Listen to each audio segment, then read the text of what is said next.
Assalamualaikum warahmatullahi wabarakatuh.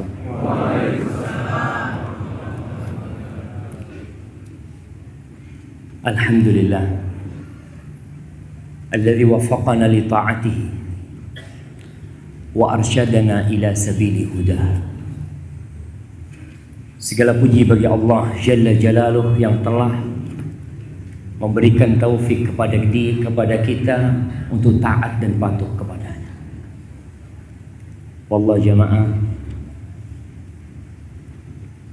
tidak ada nikmat yang lebih mulia dari nikmat hidayah yang Allah berikan kepada kita. Tidak ada anugerah yang lebih agung dari Allah membimbing kita untuk taat dan patuh kepadanya. Terkadang kita lebih berbahagia dengan motor baru yang kita miliki. Terkadang kita lebih gembira dengan pekerjaan yang baru saja kita raih. Padahal semua itu fana.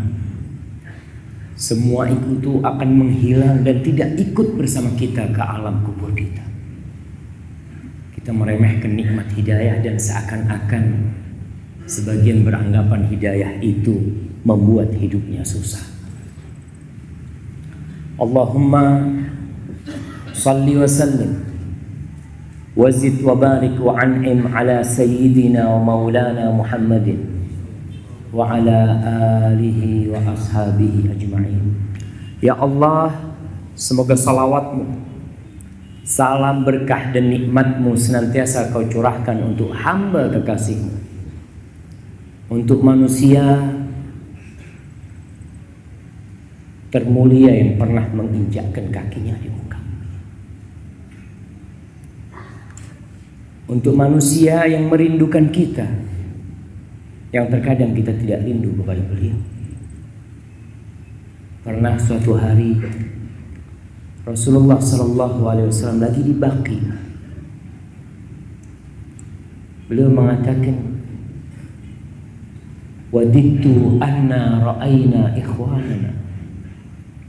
Beliau mengatakan, aku ingin banget nih kita sekarang nih udah melihat saudara-saudara kita. Para sahabat mengatakan, ya Rasulullah, awalasna ikhwanak, kita ini bukan saudaramu ya Rasul. Kata Nabi SAW, antum ashabi, kalian sahabat-sahabatku. Adapun saudara-saudara kita, alladzina lam ya'tu ba'd, mereka yang belum datang. Kita waktu itu belum ada. 1438 tahun yang lalu kita nggak ada. Tapi beliau alaihissalam sudah merindukan keberadaan kita. Semoga salawat dan salam senantiasa tercurahkan untuk baginda Nabi kita, untuk keluarga beliau, untuk istri-istri beliau, untuk putra-putri beliau, dan untuk seluruh sahabatnya. Semoga Allah meridai kita bersama mereka. Jamaah rahimakumullah, tema yang kita angkat pada kesempatan kali ini memang mungkin membuat sebagian agak gerah. Apa sih pengajian di masjid bahas pentil? Itu di bengkel Ustaz. Nah, kayaknya ada yang salah sama Ustaz. Mudah-mudahan Allah mengampuni dosa Ustaznya. Baik, antum, apa itu pentil? Nah, untuk memasukkan angin, lubang angin kan? Nah, kok tutup? Pentil itu tutup, ini tutup. Mana tuh? Mana yang mau jawab? Kasih definisi yang lengkap tentang pentil. Nah, bagian dari ban dalam yang dia itu fungsinya untuk memasukkan angin ke dalam ban dalam. Bagian dari ban dalam yang fungsinya untuk memasukkan dan menahan angin, kata dia. Warnanya apa biasanya? Silver. Masya Allah. Kita dulu tahu pentil itu pentil dari karet ya, teman-teman. Waktu kita merah, kuning, Masya Allah. Oh, belum lahir waktu itu antum. Nanti insya Allah ada hadiah. Jamaah rahimakumullah. Iya, pentil itu benda kecil yang ada di dalam ban pesawat. Ya semua ban lah. Semalam Anda ditanya sama seorang pilot, mantan pilot, dia cerita. Kata seorang pilot, Ustaz, tuh pesawat kayak gitu tuh kalau nggak ada pentilnya Ustaz nggak bisa terbang. Walaupun kita bisa mengetahui tekanan roda itu kita tahu, kata dia, tapi tetap ada pentilnya untuk mengisi angin. Barang itu kecil, barang itu remeh, tapi mobil mewah, semewah apapun nggak bisa jalan tanpa tuh pentil. Bahkan pesawat tidak bisa jalan. Jadi ada hal-hal remeh dalam kehidupan ini yang sebenarnya menentukan perjalanan kita. Ada hal-hal remeh yang kalau kita nggak bawa tuh nggak jalan tuh. Contohnya KTP. Antum kalau keluar rumah butuh KTP nggak? Kayaknya nggak butuh. Mau ke supermarket, minimarket, mau ke masjid, nggak ada yang tanya KTP sama antum. Tapi kalau antum mau keluar kota naik pesawat ditanya tuh KTP. Jamaah, jangan dipandang pentil sebagai sesuatu yang harganya murah. Tapi lihatlah nilai dan tugas itu penting. Rasulullah SAW bersabda, "La tahqiranna minal ma'rufi syai'an." Engkau jangan pernah meremehkan kebaikan sekecil apapun. Sebesar apapun kebaikan itu jangan pernah kau remehkan. Jangan berpikir aku akan berbuat sesuatu yang besar sehingga engkau meninggalkan sesuatu yang kecil, padahal sesuatu itu menentukan kehidupan. Rasulullah SAW bersabda, "La yadkhulu ahadukumul jannah bi'amalih." Ingat, tidak ada satupun di antara kalian yang masuk surga karena amalannya, nggak ada. Ketika itu disampaikan oleh Nabi SAW, para sahabat bertanya, jadi kita ini gak masuk surga dengan amal kita? Ya mungkin amalan mereka sedikit. Lalu mereka bertanya kepada orang paling mulia di muka bumi, yang beribadah mengabdi kepada Allah sampai bengkak kaki, yang meninggalkan kehidupan ini tanpa mewariskan emas dan perak, Sayyidul Anbiya wal Mursalin, orang pertama yang nanti bakal membuka surga Allah Subhanahu wa taala. Ditanya sama sahabat, "Hatta anta ya Rasulullah?" Sampai engkau wahai Rasulullah sallallahu alaihi wasallam, engkau pun tidak akan masuk surga dengan amalanmu? Apa kata Nabi SAW? Hatta ana. Sampai aku tidak akan masuk surga dengan amalanku. Illa ayyataghammadani Allahu birahmatih. Kecuali bila Allah Jalla Jalaluh meliputi aku, membungkus daku dengan rahmatnya, baru aku bisa masuk surga. Rahmat Allah yang membuat kita masuk surga. Amal itu hanya sebab kita mengundang rahmat Allah. Jamaah rahimakumullah, ada sebagian di antara kita yang ujub dengan amalannya, yang merasa telah berbuat, yang merasa telah melakukan banyak amal kebajikan. Dia sudah lama mengaji, dia sudah lama menegakkan sunnah, lalu dia merasa kayaknya aku sudah siap nih untuk mati. Sudah, amalanku sudah banyak. Banyak orang yang dapat hidayah lewat aku. Fulan tuh dulu nggak pernah ke masjid, sejak aku dakwain datang ke masjid. Ini salah satu yang menghancurkan hidup seseorang. Kata Nabi SAW, i'jabur rajuli binafsi. Ketika seorang kagum sama dirinya sendiri. Ahibati fillah, Al-Khalil bin Ahmad. Al-Khalil bin Ahmad ini gurunya Sibawayh. Dia seorang yang zuhud,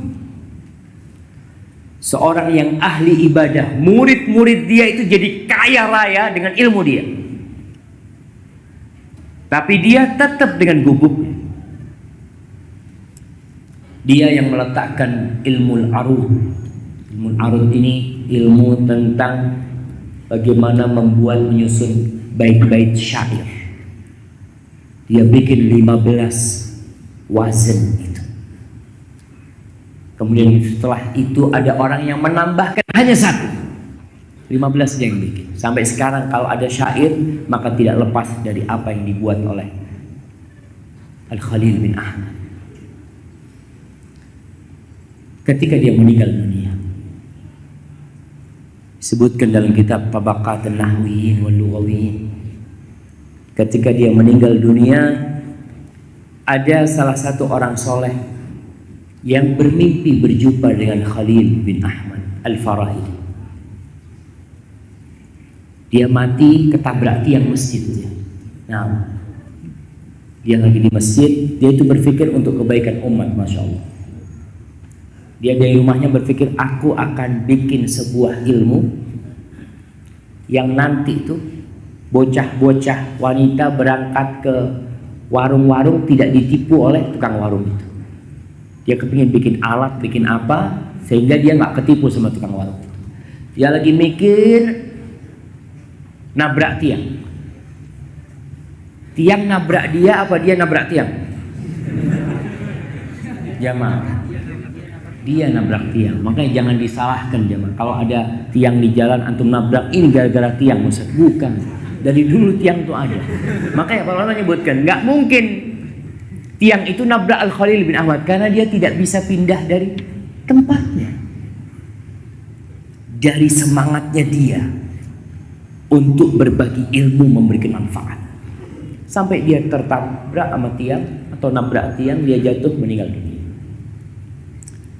Ada orang soleh yang bermimpi bertemu dengan dia setelah meninggalnya dia. Orang soleh ini bertanya, ma sana Allahu bika? Apa yang Allah perbuat denganmu? Engkau yang memberikan manfaat kepada umat. Engkau yang meletakkan ilmu yang setiap orang mengamalkan ilmu itu, kau akan mendapatkannya. Kita akan berpikir orang ini sudah di surga paling tinggi dengan ilmu yang dia wariskan. Apa kata Khalil bin Ahmad? Ra'aitu ma kunna fihi lam yakun syai'an. Wallah, kata dia, yang kita lakukan selama ini ternyata gak ada apa-apa. Ilmu-ilmu yang anak ajarkan, mungkin kitab yang dia karang, dia mengatakan lam yakun syai'an, bukan apa-apa tuh semua itu. Kata dia, ma wajadtu afdal min subhanallah walhamdulillah wa la ilaha illallah Allah. Aku tidak mendapatkan sesuatu yang lebih baik dari ucapan subhanallah walhamdulillah wa la ilaha illallah Allah. Wallahi jamaah, sesuatu yang ringan. Siapa yang tidak bisa mengucapkan subhanallah walhamdulillah wa la ilaha illallah Allah? Tapi jangan diremehkan. Bisa jadi sebab itu yang menyebabkan antum masuk surga. Bukan karena masjid yang antum bangun, bukan karena sedekah mobil yang antum berikan. Karena kadang-kala perbuatan-perbuatan besar itu setannya juga besar, syahwatnya juga besar, membuat kita melakukan itu karena ingin pujian orang.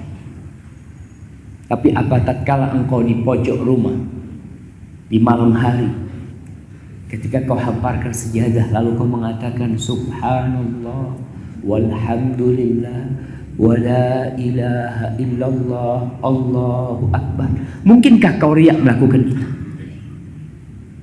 Mungkin kau riak untuk Rabbul Alamin? Mungkin kau ingin menunjukkan, ya Allah, aku ni hambamu, ya Allah, aku sedang baca ini, ya Allah. Khalil bin Ahmad, subhanallah. Maka jangan meremehkan orang dan jangan meremehkan amal kebajikan. Jangan pernah engkau merasa lebih baik dari orang lain. Kalau kau melihat memang kau lebih baik dari dia, kau husnuzon, bisa jadi dia punya amalan yang aku tidak tahu. Mungkin dia diampuni dosanya, aku masuk neraka. Na'udzubillahi minan nar. Al-Imam Syafi'i riwayatkan dari Abdullah ibn al-Hakam. Ini cerita disebutkan oleh As-Sakhawi dalam kitabnya Al-Qaul al-Badi fi Salati Wassalam ala al-Habib Syafi'i. Abdul Hakim ini cerita, Ra'aitu Syafi'i radhiyallahu anhu fi naum. Aku melihat Imam Syafi'i dalam tidurku. Faqultu lahu ma fa'alallahu bika. Apa yang Allah lakukan kepadamu? Sudah meninggal dunia. Qala rahimani. Allah merahmati aku. Wa ghafarali, dan Allah mengampuni aku.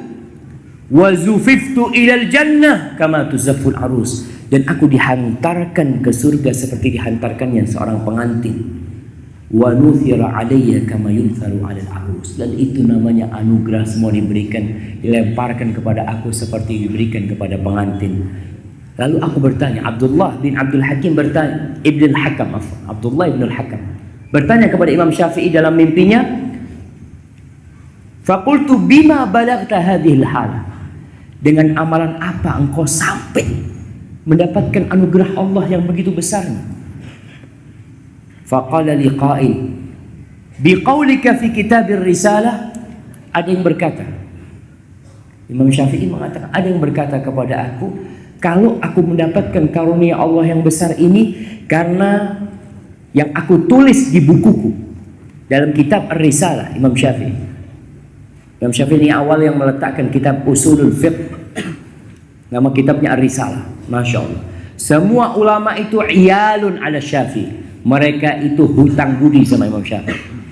Coba kita lihat, Imam Syafi'i itu dapat rahmat seperti itu, disebutkan dalam kitab ini karena tulisanmu di dalam kitab Risalah itu, wa sallallahu ala Muhammadin adada ma dzakarahu dzakirun wa ghafara an dzikril ghafir. Hanya karena ucapan Imam Syafi'i, semoga salawat buat Rasulullah, semoga salawat buat Rasulullah, setiap orang mengingatnya dan setiap orang lalai mengingat Nabi SAW. Subhanallah.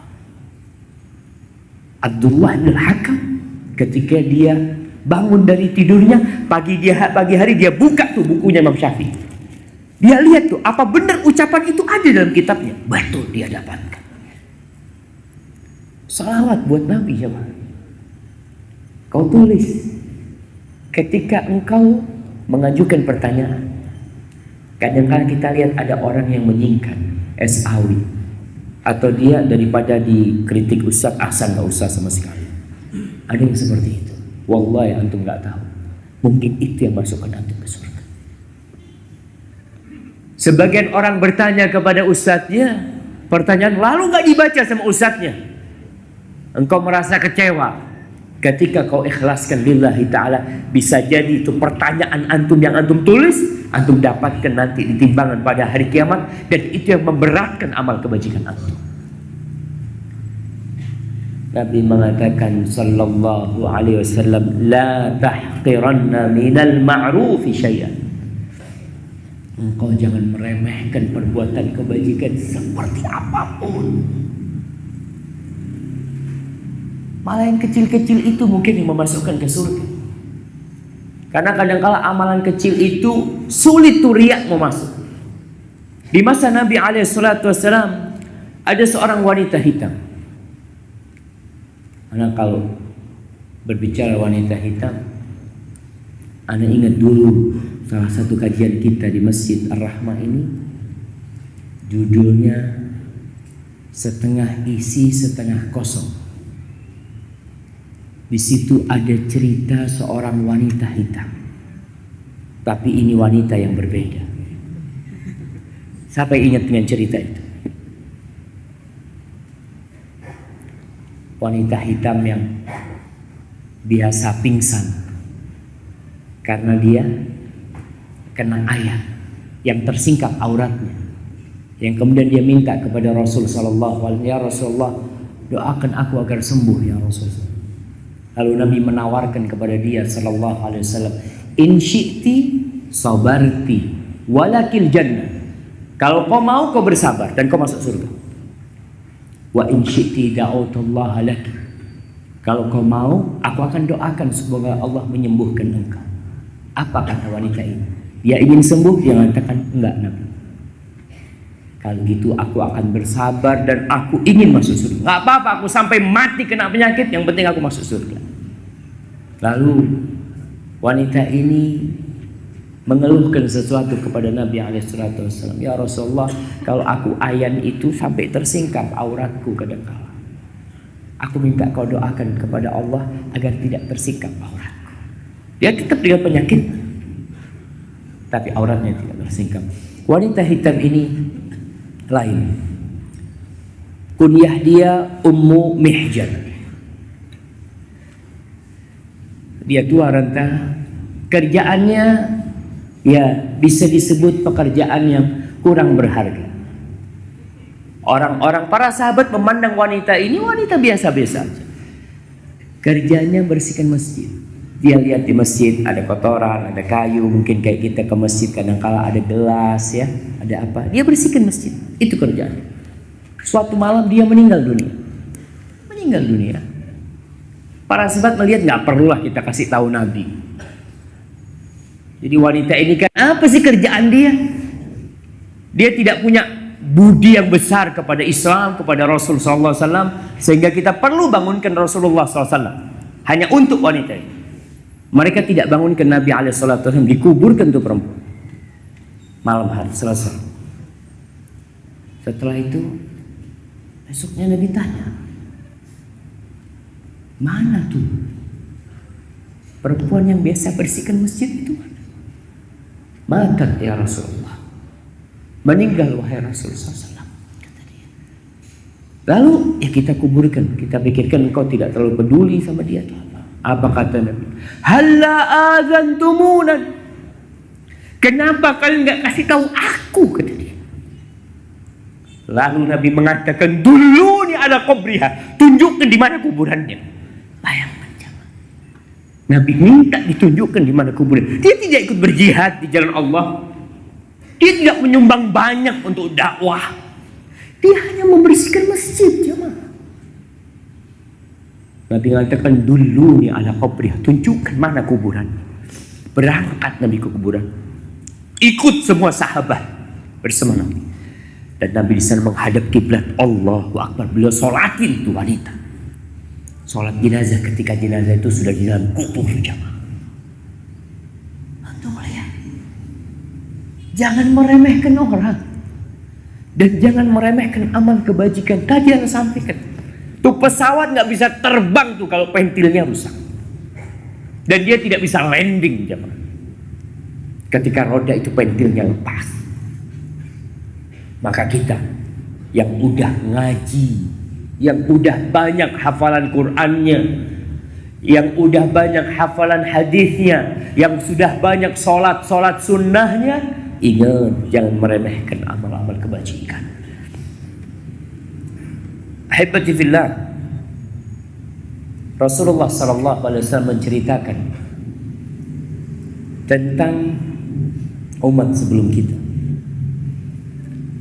Ada seorang lelaki yang amal kebajikannya tidak banyak. Ketika dia dihisap pada hari kiamat, dilihat tuh kebaikannya sangat sedikit sekali. Tapi ada satu kebaikan dia yang itu menyebabkan dia masuk surga. Dalam catatan amalannya, dia pernah menyingkirkan dahan pohon. Dahan pohon, teman. Dia pernah menyingkirkan dahan pohon di jalan. Dia ambil kata Nabi SAW, Dia mengatakan la yu'dhi hadza al-muslimin. Ini semoga enggak mengganggu orang-orang Islam. Dia singkirkan, dan itu yang memasukkan dia ke surga Allah SWT. Walaupun kita nggak tahu jemaah. Ya kita terus mengamalkan kewajiban-kewajiban. Perintah-perintah Allah, kita tinggalkan larangannya. Tapi amalan mana yang membuat Allah jadi sayang sama kita? Kita nggak tahu. Dan ini menuntut kita untuk terus beramal. I'malu, kata Nabi SAW, fakullun muyassarun lima khuliqa lahu. Semua itu akan dimudahkan sesuai dengan catatannya. Dia itu dicatat masuk surga atau masuk neraka. Ahibati fillah, kadangkala kita melihat paku di jalan, kita selamat, kita lihat paku, alhamdulillah nggak kena. Antum lalu pergi, nggak tahu saudara antum di belakang kena paku. Antum mengatakan ya dia mungkin nggak melihat ke bawah, Ustaz. Antum yang melihat, kenapa antum tidak pindahkan? Kalau antum pindahkan, antum akan dapatkan hal itu di catatan kebaikan antum. Dan mungkin itu yang memasukkan antum ke surga. Antum lihat batu di jalan, antum singkirkan. Ustaz, anak lagi naik motor, berhentikan motornya. Siapa tahu ada yang lain nanti terkena batu itu. Allahu Akbar. Ada seorang ustaz cerita di malam hari itu. Dia naik motor, dia lihat di pinggir jalan. Dia pikir daun pisang. Dia lewatin pakai motornya, ternyata kayu aja. Dia langsung jatuh dan terluka. Mungkin ada orang-orang yang melihat hal itu. Seharusnya kita lakukan. Sampah nih. Berapa banyak orang-orang yang buang pembalutnya anak bayi, apa namanya? Popok, apa namanya? Pampers tuh merek jemaah. Enggak boleh sebutkan merek di masjid. Nah, popok bayi itu kadangkala orang tua dibungkus, dia lemparkan ke sungai. Kadangkala sama pemilik rumah tuh popok tuh dengan kotorannya dimasukkan ke sampah, padahal di sampah itu ada yang bisa dimanfaatkan. Di situ ada makanan mungkin yang bisa dimakan oleh binatang. Tapi kita rusak gara-gara kita yang buang di sana. Wallahi sebagai seorang muslim jamaah, nggak pantas membuang sampah sembarangan. Rasulullah sallallahu alaihi wasallam bersabda, al-muslim, siapa sih muslim itu? Man salimal muslimun min lisanihi wa yadihi. Muslim adalah orang yang orang lain itu selamat dari gangguan dia. Dari gangguan lisannya dan dari gangguan tangannya. Dia tidak suka ganggu orang. Mungkin kau mengatakan, Ustaz, ana alhamdulillah dalam kehidupan ini tidak pernah ana mengganggu orang. Tidak pernah ngata-ngatain orang. Tapi ketika kau buang sampah ke sungai, berapa banyak umat yang terganggu gara-gara sampah. Kadangkala pas waktu subuh kita ke masjid, kebetulan di kampung kita kalau mau ke masjid lewat sungai, lewat jembatan. Anda melihat ada orang dengan motornya buangin sampah. Nih orang masuk surga gara-gara menyingkirkan sesuatu yang mengganggu umat. Engkau sengaja mengganggu umat. Jangan kau remehkan tuh kau buang sampah. Ingat Rasulullah sallallahu alaihi wasallam pernah bersabda ketika ditanya tentang seorang wanita. Nih ibu-ibu dengerin. Kadang-kadang sebagian ibu-ibu merasa sudah ngaji, sudah baik, sudah banyak amal kebajikannya. Dia lupa tuh kalau pentil itu nggak ada, nggak jalan tuh semuanya. Ini seorang wanita jamaah, masya Allah. Taqumul lail, kata Nabi alaihi salatu wasallam. Ditanyakan kepada Nabi SAW, dia itu salat malam wahai Nabi. Wa tasumun nahar, puasa sunnah. Jangan bicara tentang puasa wajib, sunnah sudah dia amalkan. Wa tatasaddaq, dia suka sedekah.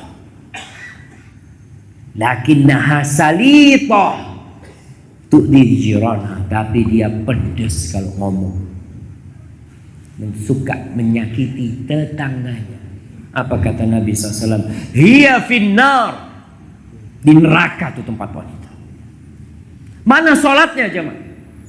Mana sholat malam dia? Mana puasa sunnah dia? Mana sodakoh-sodakoh dia yang dia kerjakan? Tapi ingat, ketika tidak ada pentil, nggak jalan semua.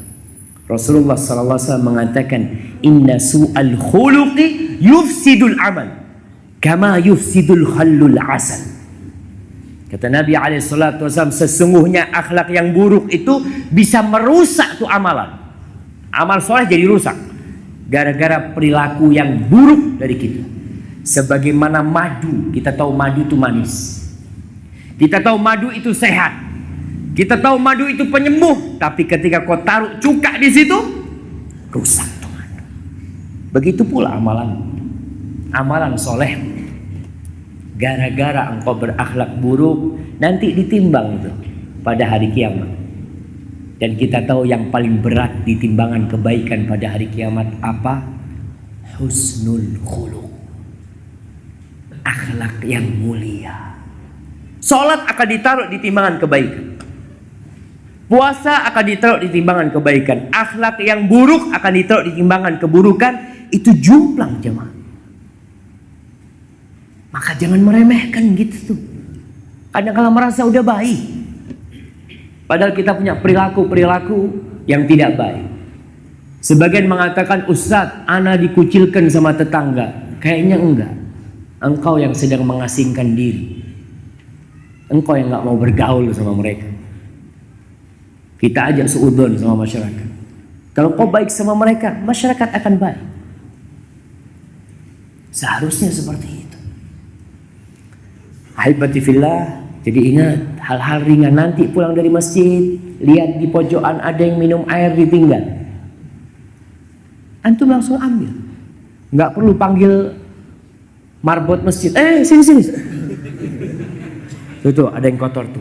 Nabi alaihissalam, wallahi Nabi alaihissalam pernah membersihkan ludah di tembok masjid. Beliau bersihkan sendiri.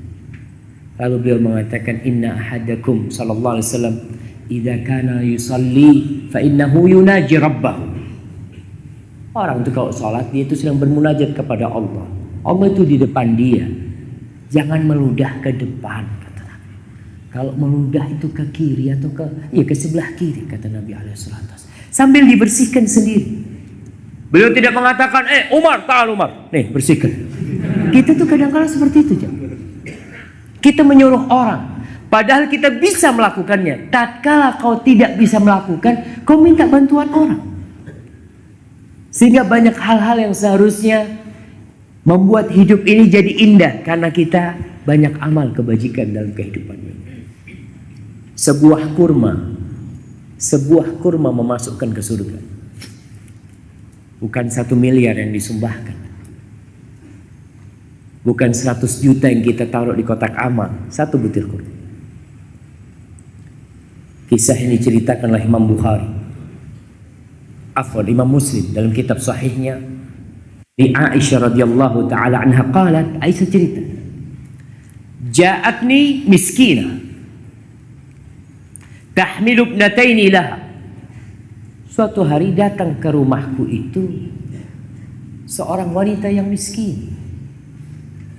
Dia membawa kedua putrinya, anaknya yang masih kecil. Fa'at'amtuha 3 tamarat. Lalu aku kasih mereka 3 butir kurma. Nih, kalau kita bicara kurma, kadangkala waktu berbuka kita makan kurma. Tahu-tahu ada sohib telat datang. Antum udah pegang kurma, semua udah pegang. Yang terakhir datang nggak dapat bagian. Suruh siapa telat? Kenapa kau tidak berbagi? Mungkin 1 kurma yang kau kasihkan ke teman itu yang memasukkan kau ke surga. Wah, kita nggak tahu. Kata Aisyah, aku kasih dia 3 butir kurma. Fa'atat kulla wahidatin minhuma tamra. Kemudian tiap anak dikasih 1 butir kurma. Sudah. Mereka kelaparan, mereka langsung makan itu kurma. Si ibu senang melihat anaknya bisa makan. Lalu si ibu farafa'at fiha farafa'at tamra. Dia angkat satu butir kurma itu ke mulutnya. Litakulaha. Kata Aisyah, dia itu mau makan juga. Sama mungkin laparnya ibu ini lebih daripada laparnya tuh anak yang dua. Fastat amadha ibnatahuma. Sama dua anaknya dilihat. Ibu. Allah jemaah.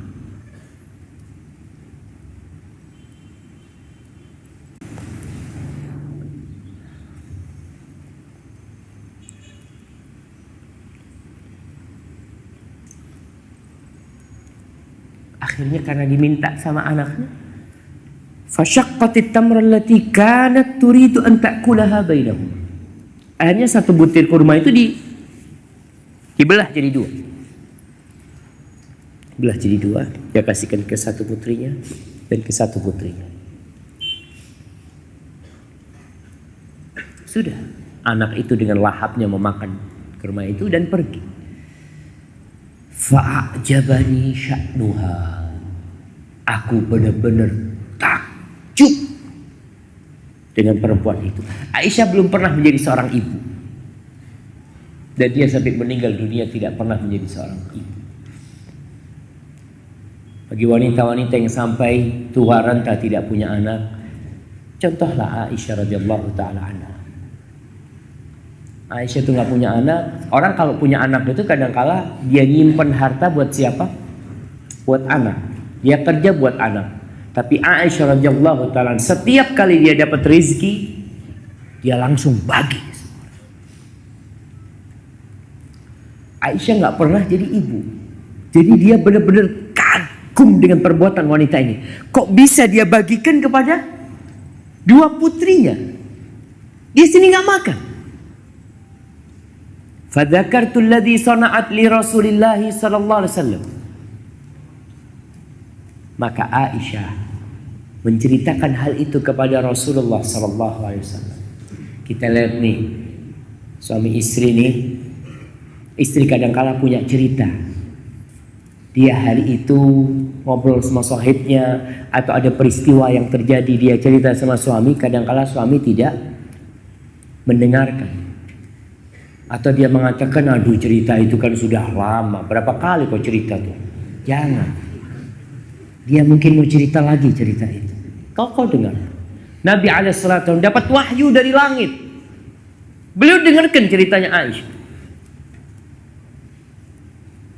Apa kata Nabi alaihissalam? Nabi dapat wahyu. Nabi mengatakan, Innallah qad aujabalaha bihal jannah wa a'taqaha biha minan nar. Sesungguhnya Allah telah mewajibkan bagi dia masuk surga dengan satu butir kurma itu. Dan Allah menyelamatkan dia dari api neraka dengan satu butir kurma itu. Subhanallah, jemaah. Satu butir kurma, jemaah. Mungkin antum kalau sedekah kayak ada kotak amal lewat, mungkin antum sedekah 2.000, mungkin 2.000 yang memasukkan ke surga, bukan 100.000 yang memasukkan ke surga. Kita nggak tahu. Makanya terus berbuat kebaikan. Rasulullah sallallahu alaihi wasallam dalam hadis riwayat Bukhari, Muslim mengatakan, "Man istata'a minkum ay yastatira minan nar walau bi syiqqi tamratin falyaf'al." Barang siapa di antara kalian yang bisa menyelamatkan dirinya dari api neraka walaupun dengan setengah butir kurma, hendaklah dia melakukan itu. Kemarin kurban, sebagian orang mungkin sapinya paling besar di masjid itu, kambingnya paling bagus yang dia korbankan. Ingat, la yanalallah luhumuha wala dima'uha walakin yanaluhut taqwa minkum. Allah itu tidak menerima dagingnya, jemaah. Jangan berpikir dengan engkau membeli kambing yang paling gemuk diterima sama Allah. Enggak. Wala dima'uha. Allah tuh tidak menerima juga darahnya. Allah tuh yang ciptakan kambing. Allah tuh yang bikin sapi. Allah nggak butuh dengan itu sapi sebenarnya. Allah tidak memerlukan engkau menyembelih itu kambing. Innallaha ghaniyun 'anil alamin. Allah tuh tidak butuh dengan alam semesta ini. Tapi apa yang sampai kepada Allah? Wa innama yanaluhu taqwa walakin la yanalallahu luhumuha wala dima'uha walakin yanaluhu taqwa minkum. Tapi yang sampai kepada Allah itu ketakwaan kalian. Di mana letak ketakwaan itu? At-taqwa hahuna. At-taqwa hahuna. At-taqwa hahuna, kata Nabi alaihi salatu wassalam. Beliau mengatakan takwa di sini, kata Nabi, di sini itu takwa. Tapi tentu ketakwaan itu akan melahirkan hal-hal kebajikan. Tapi ingat, tuh, jangan merasa kemarin melihat temannya, korbannya, mana korbanmu? Ini nih korbanku. Aduh, kecil banget kau, jangan bakhil-bakhil kau, kata dia. Kadang-kala kita merasa punya kita lebih baik. Bisa jadi tuh mungkin punya teman kita yang hanya beli 1 juta. Punya kita harganya 12 juta. Yang 1 juta masuk surga, yang 12 juta masuk neraka. Rasulullah SAW ketika menceritakan tentang 3 orang yang menjadi koreknya api neraka, salah satunya adalah Jawad, orang yang dermawan, orang yang suka berbagi, orang yang suka memberi. Yang kita tahu tuh dengan hadis Nabi SAW, al-yadul ulya khairun minal yadis sufla. Tangan yang di atas itu lebih baik daripada tangan yang di bawah. Kita tahu itu anjuran agar kita suka bersedekah. Tapi ingat, koreknya api neraka itu salah satunya adalah orang yang ahli sedekah. Jawab, orang yang dermawan. Fa'utiya bih, didatangkan nih orang yang mungkin orang ini bangga dengan kebaikannya. Dia telah banyak berbuat baik dalam kehidupan ini. Fa'arrafahu alaihi ni'amahu fa'arrafah. Allah tanyakan kepada dia nikmat-nikmat yang pernah Allah berikan kepada dia. Orang ini mengatakan, iya ya Allah, kau berikan semua nikmat itu kepada aku. Lalu Allah bertanya, fama amilta biha. Kau gunakan untuk apa nikmat-nikmat yang aku berikan? Apa kata orang ini? Kita lihat nih orang soleh, orang baik di depan kita. Dia mengatakan, ma min sabilin tuhibbu ayyun faqafi illa anfaqtu fihi lak. Ya Allah, tidak ada satupun jalan kebaikan. Ingat, tidak ada satupun jalan kebaikan. Bukan 1 butir kurma, jemaah. Tidak ada satupun jalan kebaikan yang kau suka. Hartamu dinafkahkan di situ, kecuali aku sudah memberikan nafkah di situ. Lak, untukmu ya Allah. Apa kata Allah? Kadzabta, bohong, dusta. Wallahi jemaah, kita tahu kita sering bohong. Dan kau tahu kapan kau ikhlas dan kapan kau riya. Kita tuh tahu jemaah. Artinya ketika kau sedekah, selesai sedekah, kau lillahi ta'ala enggak? Tadi ngeluarin itu. Nih orang mengatakan lak, untukmu ya Allah. Apa kata Allah? Bohong. Innama anfaqta liuqala jawab.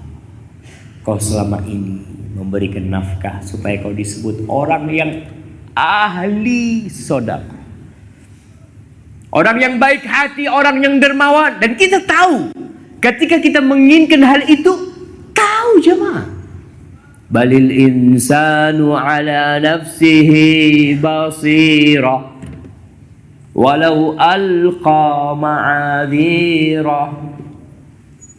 Allah mengatakan setiap manusia itu tahu dengan dirinya. Walaupun dia mengungkapkan banyak alasan, kau tahu kau ikhlas atau tidak. Kau punya keinginan ketika kau bersedekah. Kau punya keinginan ketika kau ceramah. Kau punya keinginan ketika kau kurban. Dan innamal a'malu binniyat wa innamal likulli imri'in ma nawa. Allah mengatakan kepada orang ini, kadzabta, bohong. Ya kau sedekah. Ya kau bantu orang-orang. Kau mengklaim melakukan itu untuk aku. Enggak, kata Allah. Innama anfaqta liyuqala jawad. Kau sedekah supaya disebut orang yang ahli sedekah. Kau bersedekah supaya populer, dikenal sama orang. Fulan orang baik ke hati. Kau kalau butuh apa-apa berangkat ke fulan. Sudah, fulan selalu ngomong insya Allah dibantu sama dia. Dan selalu dia membantu ketika di dunia. Apakah untuk Allah? Nah, ini pentilnya amal yang sebenarnya adalah ikhlas lillahi ta'ala. Kau bawa amalan sebesar apapun pada hari kiamat, tanpa ikhlas, Allah mengatakan wa qadimna ila ma amilu min amalin faj'alnahu haba'an manthura. Kita datangkan tuh amal-amal soleh mereka pada hari kiamat, lalu kita jadikan debu yang berterbangan, nggak ada gunanya tuh. Kayak tadi, pesawat nggak ada pentilnya, mobil mewah nggak ada pentilnya, nggak jalan. Mau dipaksain jalan rusak, nggak jalan, resiko besar. Lalu itu orang yang rajin sedekah, fa umira bihi, thumma suhiba ala wajhihi, thumma turiha fil nar. Diseret, ditarik, kemudian dimasukkan ke dalam api neraka. Na'udzubillah min dzalik. Jamaah, di antara amalan remeh yang sering kita lupa mengamalkannya, berbagi sama istri, berbagi sama anak-anak kita. Kita tuh ngasih uang saku ada kita, mungkin itu bisa buat kita masuk surga. Kau kasih kepada istrimu, mungkin itu memasukkan kamu ke surga. Rasulullah sallallahu alaihi wasallam dalam hadis riwayat Muslim mengatakan, dinarun anfaqtahu fi sabilillah, 1 dinar yang kau sedekahkan di jalan Allah. Wa dinarun anfaqtahu fi raqabah, 1 dinar yang kau nafkahkan untuk membebaskan seorang budak. Wa dinarun tasaddaqta bihi ala miskin, dan 1 dinar yang kau sedekahkan kepada orang miskin. Ingat 3 nih udah nih. Ustaz, hadisnya belum selesai. Ya. Belum. Nabi sedang membuat satu perbandingan. Kita ini ketika beramal, kan kita ingin pahala yang paling besar. Kita hanya jangan sekedar beramal, kita lihat mana yang paling besar. Yang keempat, kata Nabi SAW, wa dinarun anfaqtahu ala ahli, dan 1 dinar yang kau nafkahkan kepada keluargamu. A'zamuha ajran alladhi anfaqtahu ala ahli, yang paling besar pahalanya yang kau berikan kepada keluargamu. Jamaah, asalkan kita ikhlas. Nabi SAW mengatakan, hatta luqmah tarfa'uha ila fimra'atik tabtaghi fi dzalika wajh Allah, sampai 1 suap yang kau angkat kepada istrimu. Nabi mengatakan luqmah itu 1 suap. Yang suami yang ngambil 1 suap itu kepada istrinya, dia mengatakan, istriku, kau makan. Kau mengharapkan pahala dari Allah, Allah kasih pahala. Jadi kadang-kala kita suap-suapan sama istri itu perlu, jemaah. Nah, antum katakan, ya Allah, bismillah. Pulang dari sini antum nanti beli sesuatu, ambil. Mudah-mudahan ini masukkan aku ke surga, bismillah. Wallah kita nggak tahu. Kau tadi sedekah di masjid, naam. Kau lihat orang miskin, kau sedekah, naam. Kau sedekah buat saudara-saudara kita di Rohingya, naam. Tapi kau sama istrimu juga perhatian sama dia. Nabi memerintahkan nih. Karena sebagian orang, Masya Allah, untuk sedekah keluar, jangan ditanya tuh dia. 100 juta, 1 miliar. Istrinya, bang, aku minta lah bang. Iyalah, nih 50.000 cukup. Istri itu harus zuhud, gak boleh banyak-banyak duit. Nah, betul. Harus zuhud memang istri. Dengarkan ibu-ibu. Tapi kalau kau punya, lihat Nabi SAW membuat perbandingan 1 dinar. Kita lihat yang kau berikan ke orang miskin 1 dinar, fisabilillah 1 dinar, buat membebaskan budak 1 dinar yang kau berikan kepada keluargamu, kepada istrimu. Allahu Akbar. Makanya jangan pelit sama keluarga. Jangan bakhil sama keluarga. Ada orang-orang gini, kalau kita berbuat baik sama istri itu, ana rasakan, kita kalau bantuin istri, kadangkala jarang bilang syukron. Yang ada istri ngomong, aduh bang, kok sedikit bang. Itu istrinya orangnya, bukan istri anda. Bismillah. Alhamdulillah. Tapi kalau antum kasih ke orang, Masya Allah, Ustaz, jazakallah khair Ustaz, barakallah fikum. Ya Allah, akhirnya dia cerita sama fulan, cerita sama fulan, cerita sama fulan. Kalau kita datang, nih Ustaz yang baik hati. Lihat. Nah, tapi kalau sama istri, siapa yang tahu antum ngasih istri antum? Apa istri antum akan laporan di medsos? Alhamdulillah baru dapat duit dari suami. Kayaknya enggak lah. Yang tahu cuma dia sama Allah SWT. Mungkin juga dia kurang bersyukur. Nah, Rasulullah SAW mengatakan tentang wanita-wanita. Kenapa kebanyakan mereka di neraka? Yakfurna. Banyak kufur mereka. Istrinya, suaminya udah ngasih, udah berbagi, tetap kufur. Merasa belum dikasih apa-apa. Kalau suaminya berbuat salah, habis sudah kebaikan suami. Nah, ada seorang wanita, Masya Allah, lagi ribut sama suaminya, Allah Ustaz, gak ada kebaikan nih rekaki. Oh, anda lihat subhan, benar sabda Rasulullah SAW. Kalau ada kebaikan, pasti dia akan syukuri. Tapi ternyata wanita ini tidak melihat kebaikan. Bukan tidak ada kebaikan, hilang semua kebaikan. Maka jamaah, kau lihat, ngasih anak, kadangkala bapak ngasih anak uang saku, kasih, harap ridho Allah. Ketika kau kasih, kau minta, ya Allah, mudah-mudahan aku dapat pahala. Jadi suami yang bekerja dari pagi sampai sore, dapat duit, bawa pulang ke rumahnya, berharap rahmat Allah. Ingat, tidak ada yang masuk surga dengan amalan, tapi masuk surga dengan rahmat Allah Jalla Jalla. Seorang pelacur, orang-orang yang sudah ngaji kadang-kala melihat wanita datang kajian masih belum, penampilannya belum nyunnah nih. Kadang-kala masih menor dandanan. Datang ke masjid, satu masjid ngeliatin tuh perempuan. Ya Allah, kayaknya ibu betul. Subhanallah. Jadi mau pengajian, oh kayaknya salah, seragamnya bukan ini kajian. Emangnya pakai seragam kajian? Dia mau datang pakai apa datang kajian? Fadol datang kajian. Datang kajian. Dan kau seharusnya menghormati nih perempuan yang punya niat baik dalam kondisi dia belum paham ilmu. Dia datang ke rumah Allah. Wallahi kau hargai. Mungkin dia pulang dari kajian mati di pinggir jalan, mungkin dia masuk surga. Wallahi kita nggak tahu jemaah. Maka ini seorang pelacur. Nabi SAW mengajarkan kepada kita agar kita tidak meremehkan orang. Beliau bercerita tentang seorang pelacur di padang pasir yang gersang. Dia datang, dia kehausan, dia masuk ke sumur. Dia masuk ke sumur, dia minum air dalam sumur itu. Kemudian dia naik. Antum bisa bayangkan, naik dari sumur. Sumurnya nggak ada kerekan, dia naik. Pelacur. Keluar dari sana, Allah. Dia lihat seekor anjing. Anjing. Kita tahu anjing ini bagaimana kondisinya. Ada anjing-anjing yang kita diperintahkan untuk membunuh. Anjing-anjing nggak boleh dipelihara di rumah. Bisa dikurangin pahala kita gara-gara tuh anjing kita bawa ke rumah kita. Tapi kita lihat di perempuan ngelihat anjing yang kehausan.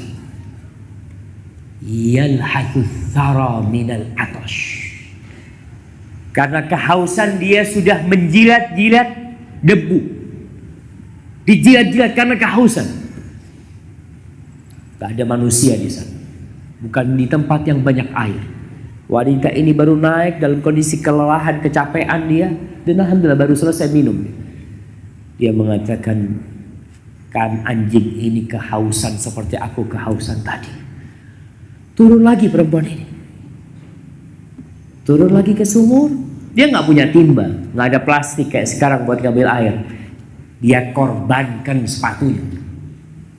Dia isi air tuh sepatunya. Lalu dia gigit. Dia naik tuh dari dalam sumur dengan menggigit itu sepatu. Lalu dia kasih minum itu anjing. Apa kata Nabi SAW? Fa syakarallahu laha fa ghafarlah. Allah berterima kasih semua diampuni dosa-dosa dia. Ada riwayat yang mengatakan perempuan ini mengambil air pakai khimarnya. Sepatunya itu diikat pakai kerudungnya, dimasukin sama dia untuk ambil air buat tuh anjing. Tapi yang jelas perempuan ini hanya memberi minum seekor anjing. Binatang yang biasa kalau lewat dilemparin batu, yang dihardik, diusir.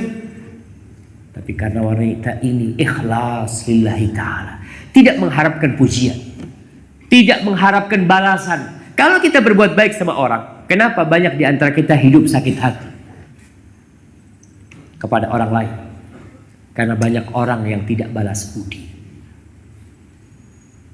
Kalau kau beramal tidak mengharapkan budi, kau tidak akan peduli. Orang itu kadang-kadang kita udah berbaik sama fulan, Ustadz anak ini bantuin fulan ini macam-macam. Pas anak butuh bantuan dia pura-pura sibuk. Oh, kau selama ini berbuat buat dia, bukan buat Allah. Kalau kau beramal buat Allah, kau gak akan peduli. Orang itu mau ingat ana, mau gak ingat ana gak ada urusan sama dia. Tapi tadilah, kalau kita berbuat baik sama orang, kadang-kadang berharap budi. Tapi ini berbuat baik kepada binatang, mungkinkah wanita ini mengharap budi dari itu anjing? Dia tentunya mengharap pahala dari Allah Jalla Jalaluhu. Jamaah rahimakumullah.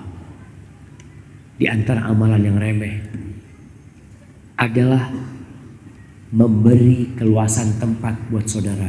Kita nih sekarang Allah berfirman di surat Al-Mujadilah ayat 11, ya ayyuhalladzina amanu idza qila lakum tafassahu fil majalis fafsahu yafsahillahu lakum. Ini amalan remeh nih. Kita seringkali kajian, panitia ngomong, jamaah tolong merapat karena saudara-saudara yang di belakang udah nggak bisa masuk, kata dia. Ada sebagian yang nggak mau merapat, cuma goyang badannya. Allah tahu tuh, kau tidak kasih tempat. Kalau kau berikan tempat yang luas buat saudaramu, kau kasih tempat, fadl, panggil, sini duduk. Engkau yang duduknya bersila, aku gak akan bersila. Mudah-mudahan nih tempat sedikit nih jadi tempatku di surga. Kau panggil, duduk sini. Yafsahillahu lakum. Allah yang akan meluaskan buat kalian. Jemaah, dunia ini jadi sempit ketika hati kita sempit. Wallahi, kau lihat orang-orang miskin yang hidup di gubuk, mungkin hati dia lebih luas dari samudra yang ada. Masalahnya di hati kita. Allah perintahkan luaskan buat saudara. Yafsahillahu lakum.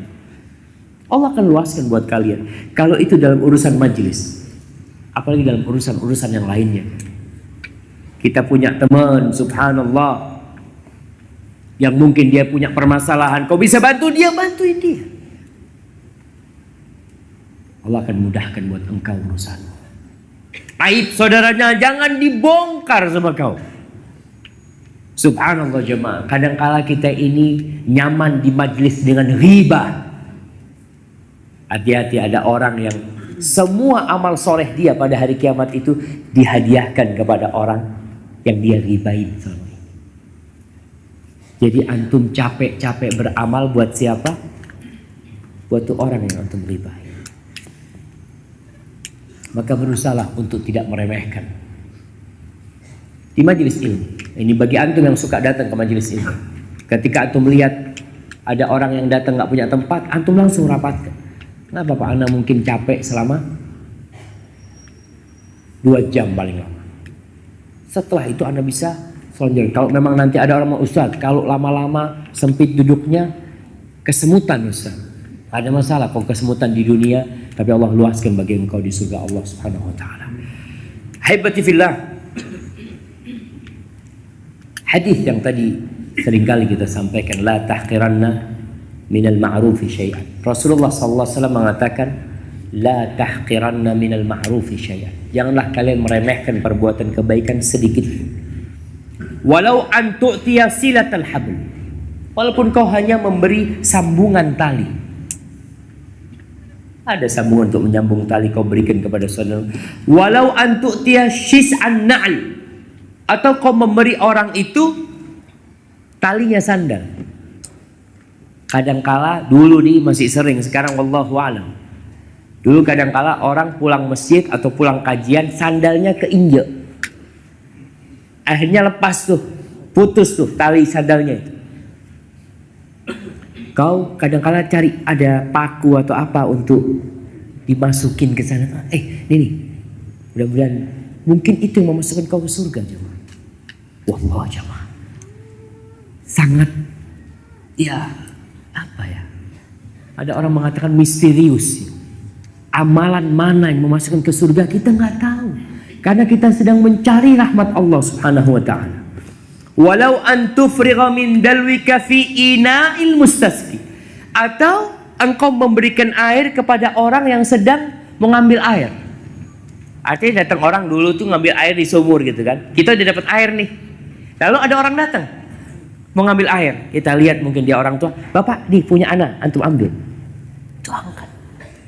Itu mungkin yang memasukkan antum ke surga.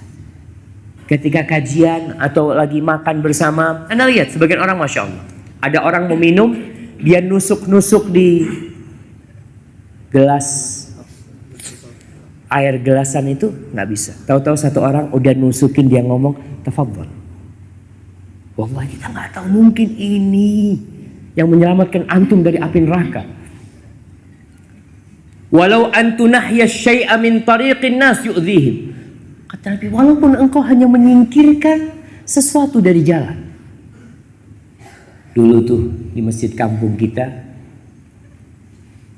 anak kadang-kala pulang dari masjid, Masya Allah, pulang dari masjid, sandal itu sudah menghadap kepada orang yang mau pulang.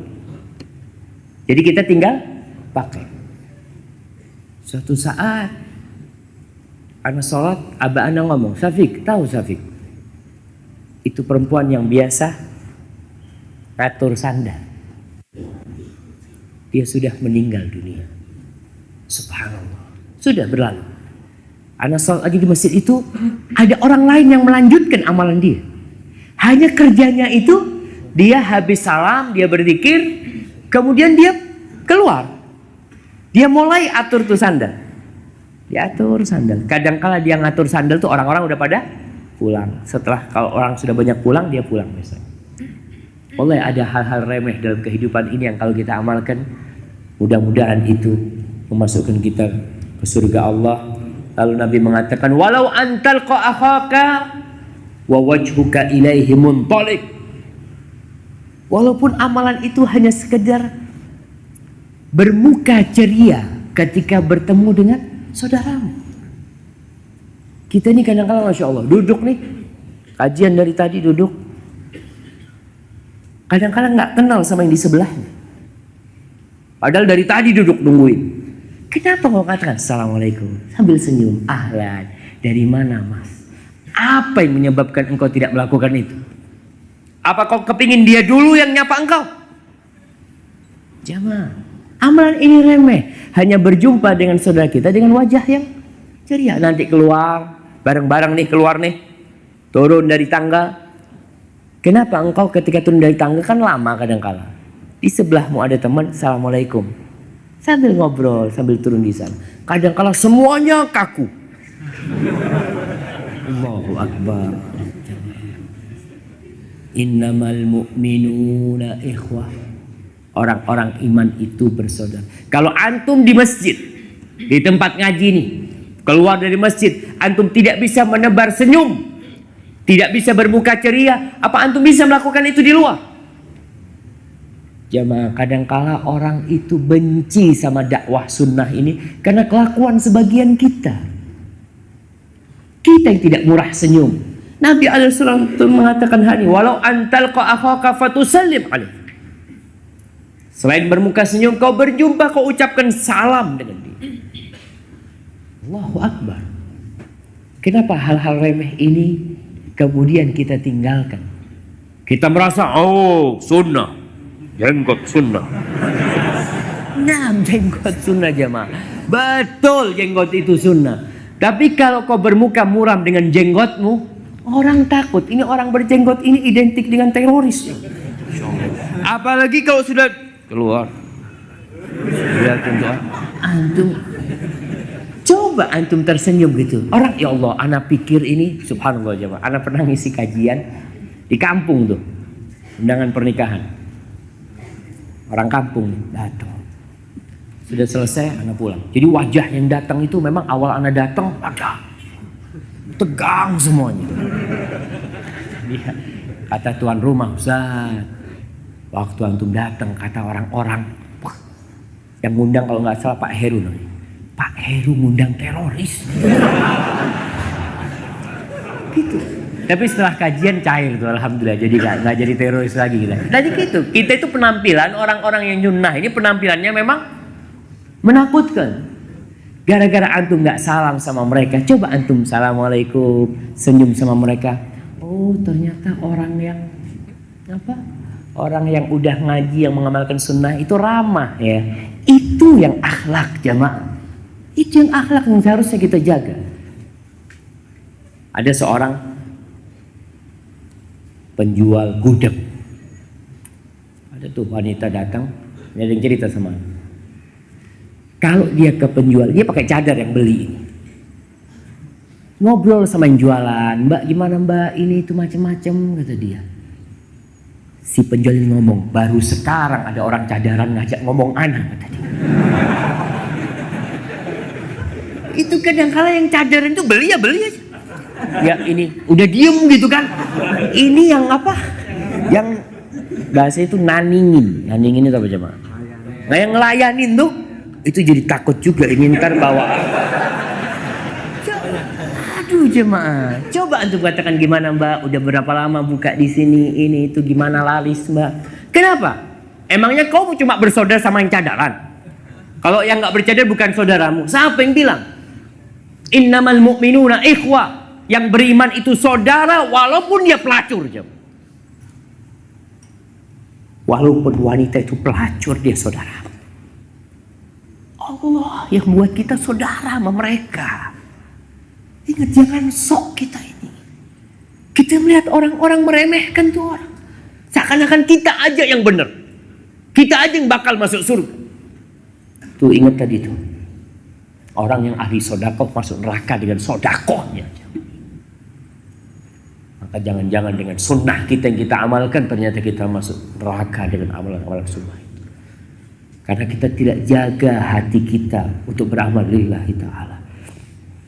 Lalu Nabi mengatakan, walau antu'nisal wahsyan awil wahsyan fil ard.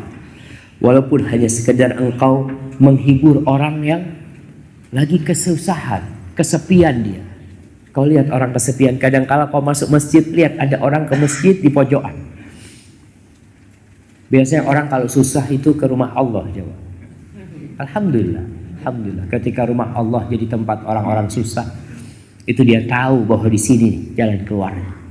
Ketika kau lihat orang susah, kau datengin dia. Kau datang sama dia. Kadang-kala kita ini sok, bener-bener sok. Dia lihat tuh. Jenggoten nggak? Oh nggak jenggoten. Tinggal. Nah, kalau jenggoten, oh saudara nih. Dari mana nih? Udah wajahnya udah mulai berseri-seri, berubah tuh jamaah. Maka ingat, jangan sampai, ini pesan Rasulullah Sallallahu Alaihi Wasallam. Dalam riwayat Abi Jari Al-Hujaini, dalam riwayat Imam Ahmad bin Hanbal, bahwa Abu Jari berkata, "Ataitu Rasulullah sallallahu alaihi wasallam wa huwa muhtabin bi syamlatin lah." Suatu hari aku mendatangi Nabi alaihi salatu wasallam. Ketika itu Nabi sedang seakan-akan dia pakai itu bajunya seperti selimut kepada beliau. Waqad waqa'a hadabuha ala qadamih. Ujung-ujung kain itu nempel ke kakinya beliau, jatuh ke kakinya beliau. Dia nih, itulah jemaah. Dulu nggak ada foto, nggak ada yang seperti sekarang media. Abu Jahli datang nggak tahu mana yang Nabi Muhammad SAW.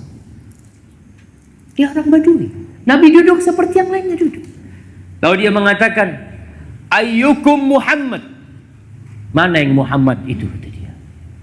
Au Rasulullah. Dia mengatakan, mana yang Rasulullah SAW? Nabi mengisyaratkan dengan tangannya, fa'auma biyadi nafsi. Kata dia, ini nih. Fakultu, lalu dia datang, ya Rasulullah, wahai Rasulullah SAW, inni min ahlil badiyah, aku ini orang Badui. Wa fiyya jafa'uhum, dan kau tahu orang Badui itu kasar-kasar, dan aku termasuk yang kasar. Di diriku ini ada kekasaran Badui. Itu orang jamaah kalau tahu di dirinya ada kekurangan, insya Allah dia bisa memperbaiki. Dia tahu nih, aku ada yang kurang nih, aku nih pemarah, aku nih bakhil, aku nih pelit. Sehingga dia ketika minta nasihat dengan harapan bisa jadi lebih baik. Tapi ada orang-orang yang Masya Allah, yang merasa baik, gimana dia akan memperbaiki diri ketika dia sudah merasa baik. Dia tanya, dia mengatakan, ya Rasulullah, aku ini kasar, ada kekasaran orang Badawi di diriku. Fa'ausini, tolong aku dikasih wasiat. Faqala, apa kata Nabi alaihissalatu wassalam, la tahqiranna minal ma'rufi syai'an. Engkau jangan meremehkan perbuatan kebajikan sedikit pun. Walau antalqa akhaka wa wajhuka munbasit. Walaupun hanya sekedar kau berjumpa dengan saudaramu dengan wajah yang berseri-seri. Jadi ahibati fillah, mulai saat ini kita berusaha untuk tersenyum, berseri-seri ketemu sama siapa aja. Di mana aja. Kau di bandara, mana ketemu orang senyum. Ketemu sama yang kau kenal, yang kau nggak kenal, ucapkan salam kepada mereka. Dan ingat, kata-kata yang baik itu sedekah. Kadangkala ucapan-ucapan kita yang kita anggap mungkin kurang berbobot, tapi ternyata ada manfaat. Nih kita lihat Al-Imam Bukhari. Bagaimana Imam Bukhari bisa menulis kitab Sahih Bukhari? Karena apa beliau? Apakah karena beliau memang ingin menulisnya? Bukan. Kalimat yang disampaikan oleh gurunya. Sebab buku Sahih Bukhari sampai kepada kita tuh gurunya yang bernama Al-Auza'i, Ishaq ibn Rahuyah. Suatu hari Imam Bukhari duduk di majelisnya Ishaq bin Rahuyah.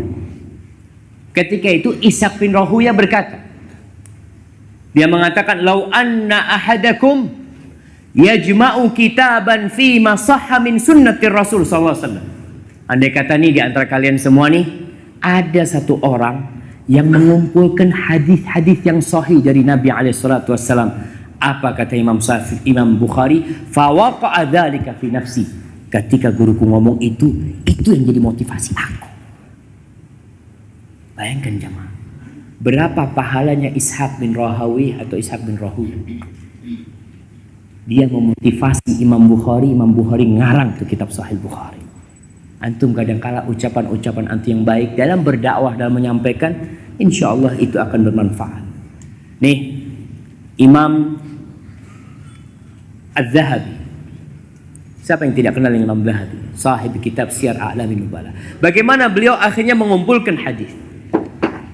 Imam Az-Zahabi ketika belajar kepada gurunya Al-Barzali, nah, dia mengatakan, suatu hari aku nulis, guruku itu melihat tulisanku. Lalu dia mengatakan, khattuka yushbihu khattal muhaddithin.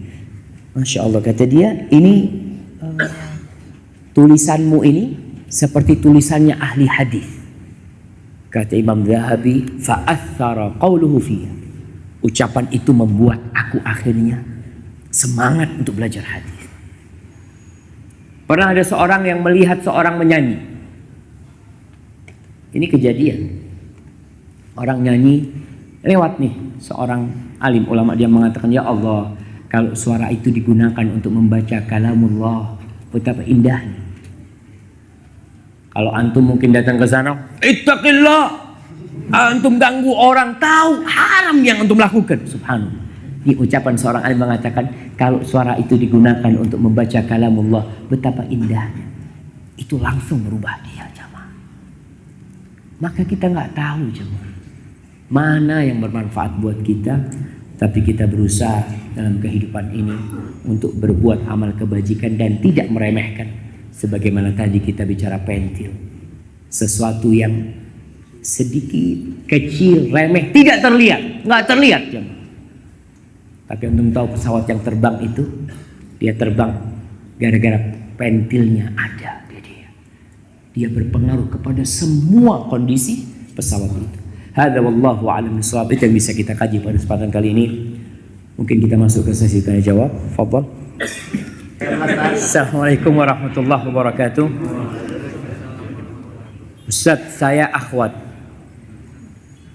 Saya bernadar untuk berpuasa sehari setiap kali saudara laki-laki saya melaksanakan sholat Jumat di masjid. Qadarullah, saudara laki-laki saya berkeyakinan Syiah. Sangat sulit buat saya untuk mendakwahinya untuk meninggalkan pemahaman Syiah. Sehingga saya hanya bisa berdoa dan bernadar kebaikan untuknya.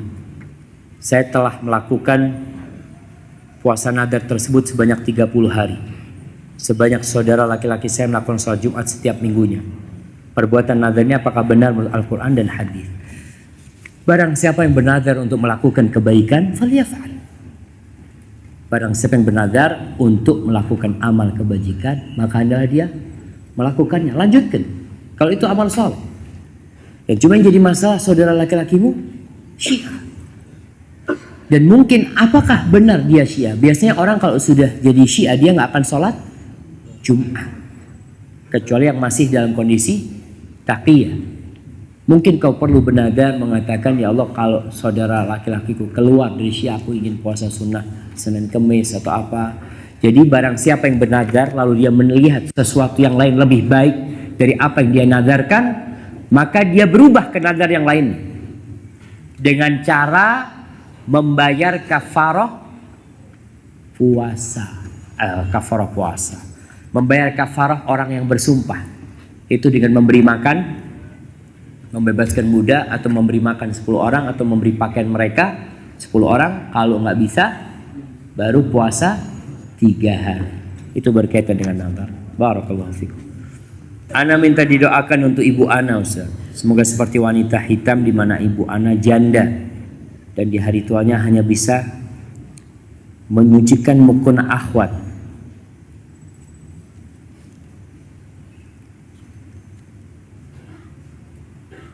Di salah satu masjid di dekat rumah. Mudah-mudahan jangan. Apa yang bisa kita lakukan, kita lakukan. Kebaikan apapun. Ini kerjanya cuma mencuci mukena di masjid. Kadang-kadang kita lihat masjid itu kan ada mukena ya. Mukenahnya taruh di masjid, kita lihat udah kotor, kita cuci. Kadang-kadang di masjid itu mukenahnya sudah sampai hitam-hitam ya. Adanya orang-orang seperti ini, subhanallah. Mungkin orang lain tidak tahu, tapi dia merasakan kebaikan tuh wanita. Ada seorang ustadz yang pernah ngasih nasihat ana, dia mengatakan, dakwah itu ustadz kalau bisa seperti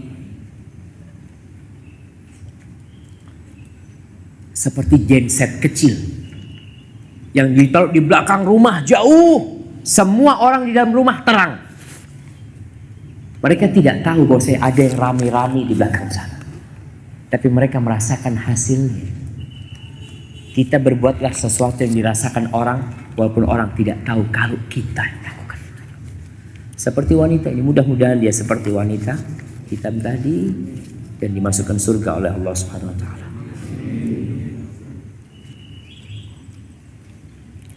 Ada pertanyaan dari adik saya. adik saya laki-laki. Mana yang lebih penting? Jihad atau menjaga ibu atau menafkahi anak-anak dan istri? Kebetulan dia tidak bekerja, tidak ada penghasilan dan pemalas. Dia punya anak laki-laki 14 tahun dan anak perempuan 4 tahun. Sedangkan istrinya tidak boleh bekerja. Terus gimana hidupnya? Bingung. Anak-anak tidak bekerja, tidak ada penghasilan, istrinya tidak boleh bekerja. Terus hidup dari mana? Pertanyaannya, mana yang lebih penting? Jihad atau menjaga ibu atau menafkahi anak-anak dan istri? Jadi jamaah, kadang-kala kalau kita bicara amal mana yang lebih mulia, kondisi menentukan. Ketika azan dikumandangkan, antum dalam kondisi membaca Al-Quran, lebih utama mana? Antum terus membaca Al-Quran atau menjawab azan? Sama-sama amal soleh, sama-sama dicintai Allah. Ketika itu kondisinya antum lebih utama menjawab azan.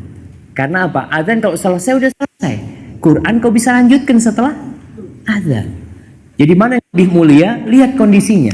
Ketika seorang punya kewajiban ngasih makan istrinya dan masjid sedang dibangun, lebih mulia mana? Duitnya untuk bangun masjid atau untuk ngasih makan istri dan anaknya? Anak dan istrinya. Tadi aja kita bicarakan. 1 dinar untuk jihad fisabilillah, 1 dinar untuk fakir miskin, 1 dinar untuk membebaskan budak, dengan 1 dinar untuk keluarga. Lebih mulia yang untuk keluarga. Barakallahu fikum. Ustaz, bagaimana bila seorang suami tidak pernah mengimami keluarganya di rumah?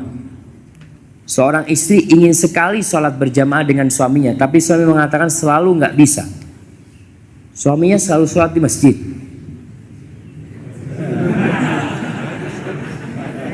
Nggak paham. Apa suaminya? Kalau suaminya suka sholat di masjid, ya udah kau berangkat ke masjid sama suamimu. Perempuan boleh berangkat ke masjid. Ingat, ini kadang-kala kita memahami hadis itu sepotong-sepotong. Umpamanya sebaik-baiknya sholat wanita di rumah. Oke? Kita paham dulu. Kemudian kita tahu bahwasanya Rasulullah SAW melarang para suami untuk melarang istrinya ke masjid. Kenapa? Karena lebih utama sholat di rumah. Tapi nggak boleh dilarang. Sebagian lelaki, masya Allah, semangat mengamalkan sunnah. Istrinya mau ke masjid, lebih baik di rumah. Nambah. Tapi kan nggak apa-apa. Iya, lebih baik di rumah. Cintailah apa yang cintai suami. Iya ada bang, aku sholat di rumah. Sholat di rumah. Bang, mau ke pasar bang ya, kata dia. Fadol. Antum ke pasar tafadol, ke masjid jangan. Tempat yang paling dicintai Allah tuh masjid. Tempat yang paling dibenci Allah, pasar. Seharusnya kalau antum mau larang, larang ke pasar. Jangan ke pasar, banyak setan di pasar, kata dia. Tuh tempatnya iblis taruh benderanya di pasar. Antum jangan. Ana siap tidak makan apa-apa walaupun antum nggak pasar gitu kan. Kan bisa beli sama ada orang yang datang ke depan rumah apa seperti itu. Atau bapaknya yang ke pasar. Ustaz, bagaimana bila seorang, ya ini tadi, Anda nggak tahu pertanyaannya, apakah dia itu sholat di masjid terus, kemudian tidak mengimami di rumah? Ingat, bapak-bapak sholat rumahnya, sholat sunnahnya di rumah. Usahakan tuh, kita benar-benar mengamalkan sunnah. Kenapa? Tadi, kalau di masjid banyak yang ngelihat. Kita sholat di masjid tuh, masya Allah, satu masjid ngelihat. Anda tadi sholat, mamanya, satu masjid, Ustaz sholat gitu. Ini lihat kan? Tapi antum pulang nggak ada yang ngeliat, malas sholatnya. Antum di rumah, aduh tiduran aja. Tapi coba sholat sunnah ba'diyah di masjid, semua pada sholat, panjang-panjangan bacaannya, gitu kan? Karena ada. Tapi kalau di rumah nggak ada, maka lebih baik sholat sunnah di rumah. Selain untuk mengajarin anak-anak kita, mengajarin istri kita, juga untuk apa? Untuk menghindari ria. Barakallahu fikum. Ustaz, ana bekerja di bank. Apakah sedekah ana tertolak? Doakan saya segera resign. Doakan ana segera apa ya? Ana kayaknya salah baca aja. Iya betul.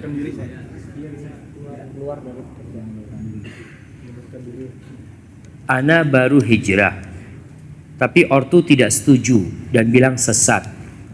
Apa yang harus ana lakukan? Nah, ya berkaitan dengan sedekah. Rasulullah sallallahu alaihi wasallam mengatakan innallaha thayyibun la yaqbalu illa thayyiban. Allah itu maha baik dan Allah tidak menerima kecuali dari yang halal dan yang baik. Kalau engkau sedekah dari hasil korupsi, engkau sedekah dari hasil riba, kita tahu Allah mengumumkan perang kepada pelaku riba. Allah melaknat tuh orang-orang yang melakukan itu. Kalau kau sedekah, ya gimana? Tapi kau terus sedekah nggak ada masalah dengan berharap terlepas dari dosa-dosamu. Dan semoga engkau segera meninggalkan pekerjaanmu kepada pekerjaan yang halal dan baik. Kalau berbicara orang yang baru hijrah dikatakan sesat, nah Rasulullah sallallahu alaihi wasallam oleh orang-orang kampungnya dikatakan sesat. Kenapa? Karena melakukan sesuatu yang tidak biasa dilakukan oleh masyarakat.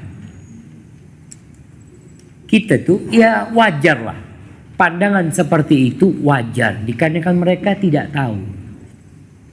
Lihat anaknya jenggotnya mulai tumbuh. Azan berangkat ke masjid.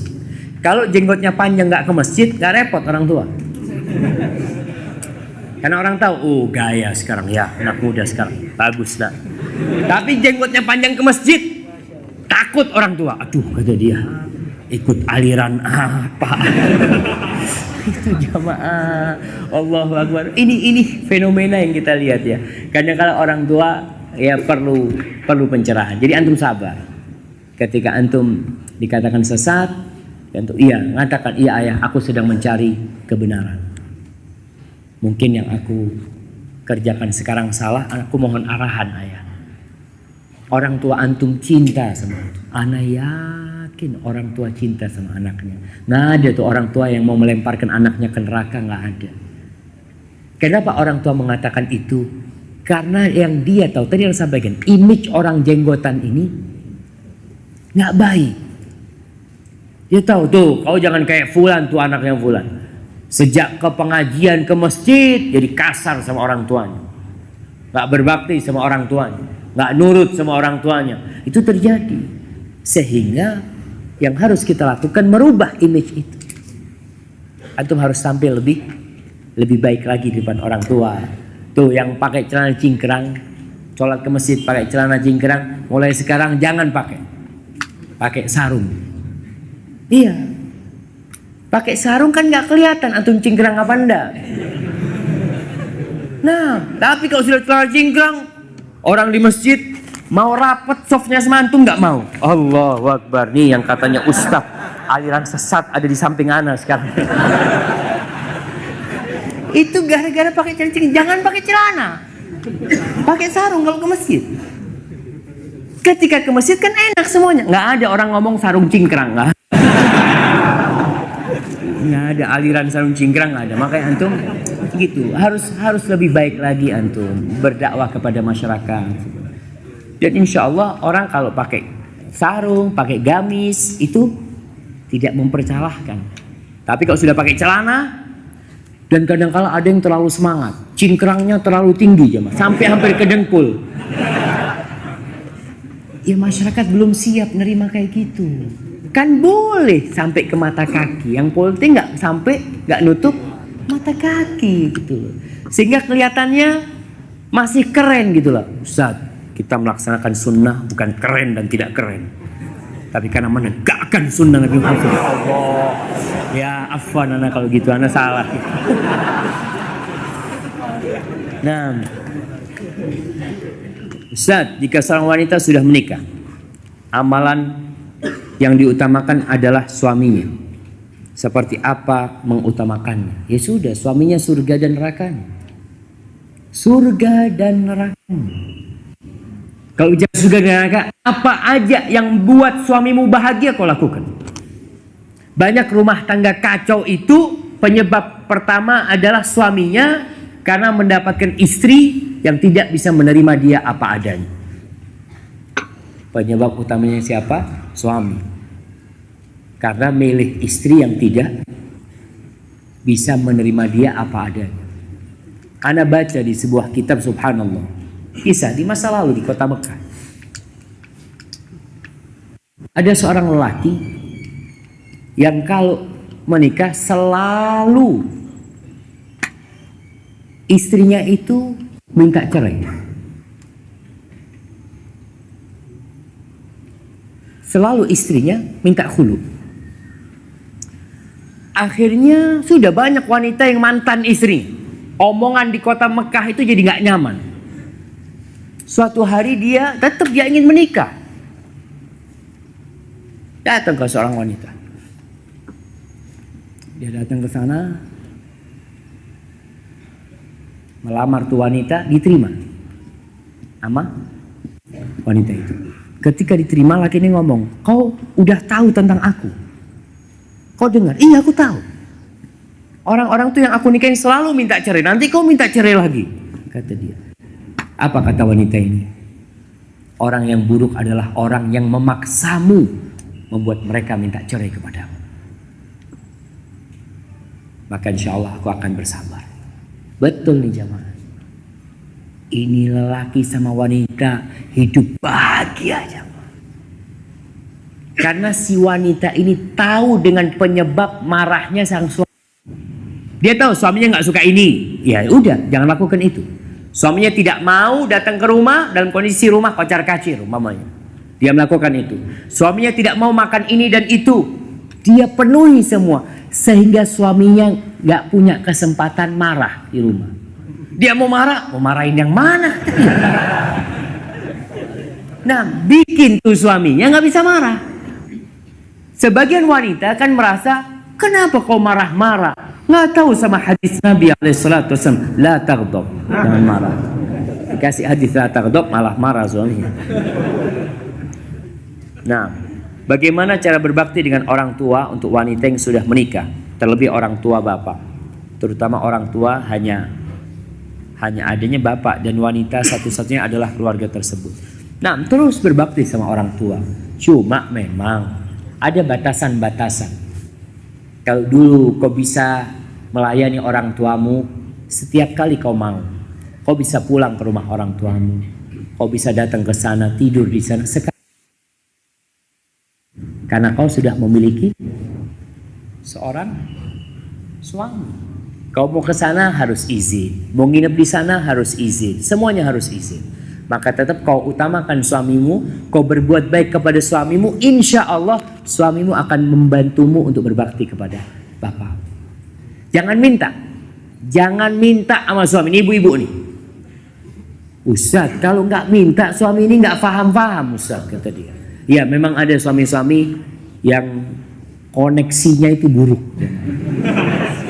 Nah, jadi perlu antum cari tempat yang sinyalnya bagus gitu. Nah, iya perlu seperti itu. Kalau antum lihat, berusaha seorang wanita berbuat baik, melayani suaminya. Lalu ketika dia sudah baik, tanya sama suami, bang, adakah sesuatu yang kau masih nggak suka dari diriku? Aku ingin berbuat baik kepadamu. Minta sama suami arahan. Aku nggak suka ini itu. Sebagian suami ini terus terang nggak biasa ngasih nasihat istrinya. Ketika ada yang salah di istrinya, dia diam. Disimpan tuh di hatinya. Kau ngomong sama dia. Walaupun ngomongnya nanti, cari waktu yang tepat, kau ngomong sama dia.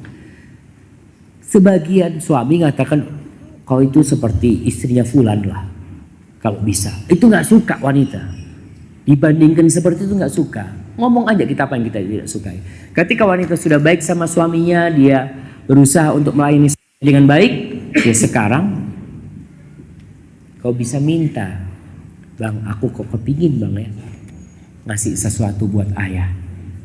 Kalau mungkin abang punya rizki, Jangan ngomongnya, bang, kau kan suka ngasih bapak ibumu. Kalau bapakku kapan dikasih?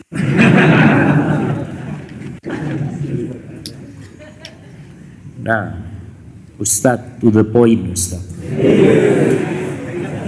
Apakah ketika suami bersedekah lantas bercerita ke istrinya itu bisa termasuk riya? Riya itu tergantung niatnya. Kalau dia cerita sama istrinya untuk bercerita salah satu nikmat yang Allah berikan, bagus. Dia ingin memotivasi istrinya. Dia, alhamdulillah aku baru sedekah, doakan semoga diterima. Soalnya mau riya sama istri itu gimana? Istri mungkin nggak cerita-cerita juga. Makanya sholat di rumah tadi, masa antum mau riak sama istri? Sholat sunnah, ketika istrinya ngelihat, bismillah. Insya Allah enggak lah. Si istri ngomong, aduh bang aku tahu sama kau pura-pura sholat sunnah. Istrinya tahu beneran. Nah, jadi anak-anak rasa untuk riak sama istri, bisa jadi riak sama istri, bisa jadi. Ketika dia ingin pujian istri. Dia ingin istrinya cerita sama orang-orang. Dia tidak bercerita sama orang, tapi medianya istri. Bisa jadi itu dia. Kalau bisa, nggak usah cerita. Kalau umpamanya punya duit, masjid kasih karpet, pulang dari masjid istri habis kajian, Dek, kau lihat karpet di masjid bang? Iya, aku tiap hari. Allahu Akbar. Berharap suami menghargai cerita istri. Nah ini sebelum anda ngomong sama bapak-bapak, buat ikhwani, buat yang akhwat nih, tolong kalau cerita sama suami jangan nyeritakan orang. Kadang-kala wanita ini suka ribain orang.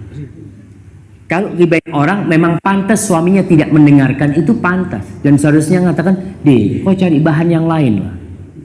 Kalau ceritain orang dapat dosa kita nantinya. Maka seorang wanita harus cari cerita lah. Walaupun ceritanya tidak berkualitas, nggak ada masalah. Tinggal, bang, kau tahu tadi aku lihat kecoa bang. Jalan tuh kata dia. Kemudian dimakan sama kucing kita.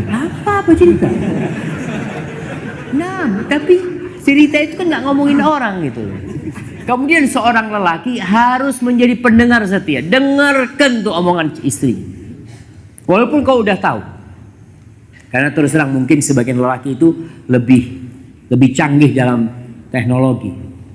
Dia tahu apa yang belum diketahui istri. Pulang dari mana? Dari tempat kerja. Bang, ya Allah, ana lihat apa? Film yang itu kiriman bang, ya Allah kesian bang. Tuh ada orang yang kayak gini, kayak gitu, kayak. Aduh, ana udah lihat itu 7 minggu yang lalu. Sebut kok itu. Aku gak cerita-cerita sama kau. Ya pantas kau ceritain sama sohib-sohib. Tuh wanita mau cerita sama siapa? Dia di rumah sama tembok dari pagi sama sore. Dia masak ketika suaminya datang, ternyata tidak lebih dari tembok yang baru pulang kerja suaminya.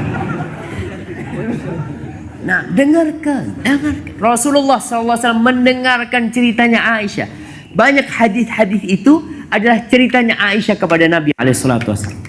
Sampai itu cerita hadis Ummu Zara tentang 11 wanita yang menceritakan tentang suaminya, panjang ceritanya jamaah.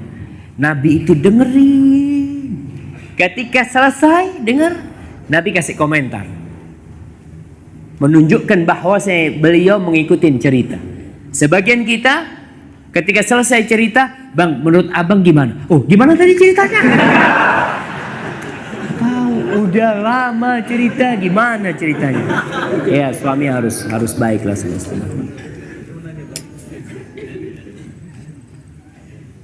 Nah, apakah saat ini dalam surga dan neraka sudah ada penghuni?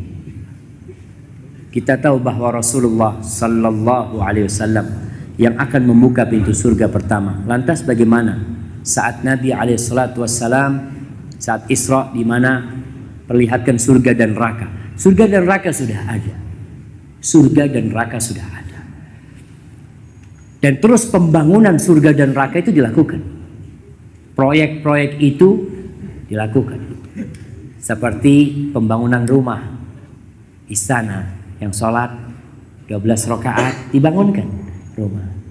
Yang mengatakan Subhanallah walhamdulillah wa la ilaha illallah. Ada tuh pohon-pohon kurma yang ditanamkan oleh Allah Subhanahu wa taala. Terus proyek itu.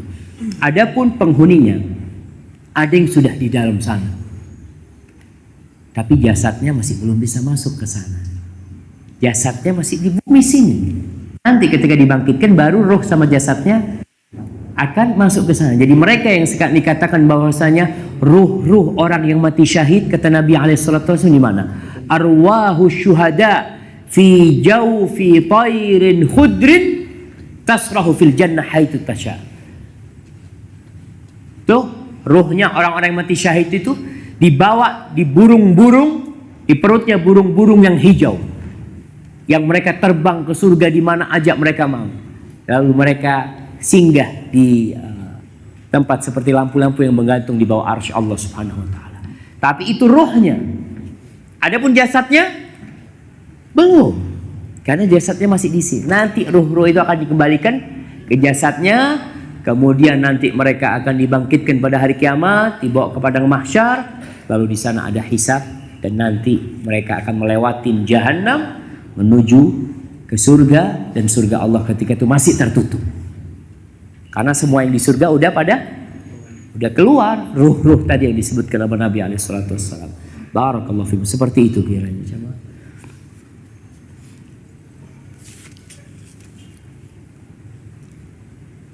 Ustaz, alhamdulillah saya sudah hijrah, sudah merubah dalam berpakaian, berteman, dan satu hal yang masih susah ditinggalkan. Saya musik. Belum bisa meninggalkan musik. Setiap di mobil saya masih mendengarkan musik. Bagaimana caranya Ustaz? Saya takut menjadi orang yang munafik. Jamaah, berkaitan dengan musik ini termasuk bala yang sudah tersebar di mana-mana, yang kadangkala kita menghindarinya susah. Kita suka alunan-alunan itu, suka. Siapa yang tidak suka? Itu memang alunan yang menggelitik hati dan membuat jiwa bisa lupa. Kita di kampung tuh kadang-kala orang pernikahan ya, hajatan, itu yang namanya sound systemnya jamaah lebih kuat daripada azannya masjid. Ya Allah, ana punya anak umur 2 tahun. Kadang-kala dengar di rumah. Kalau sudah dengar, dia goyang-goyang tangannya. Anak ngomong, Yusuf, kata dia. Dia diam sudah. Itu ya gimana? Kita masuk ke mall, masuk ke supermarket, kemana suara-suara itu ada. Sehingga orang yang pernah cinta kemudian meninggalkan dan dia sudah bertobat, itu kadang-kala masih ada tuh, setrumnya itu masih ada tuh seperti itu. Ya kau ganti. Karena ganti dengan murattal Al-Quran Karim. Kau mungkin ada nasyid yang tidak ada musiknya, yang bagus artinya, boleh sebagai pengganti. Ingat, sebagai pengganti. Karena jangan sampai ada ustadz menganjurkan untuk mendengarkan nasyid. La, dengarkan Al-Quranul Karim. Memang itu yang diperintahkan. Nasyid itu ketika kau susah, Ustaz, ana harus dengarkan suara gitu. Ya, ana dengarkan Quran, seharusnya itu. Tapi kalau kau masih belum bisa, gantinya nasyid. Nabi SAW mendengarkan syair-syair yang baik. Tanpa alat musik. Dan boleh pakai alat musik ketika Idul Fitri, Idul Adha, ketika pernikahan. Dan yang diperbolehkan hanya duf. Kita pakai duf.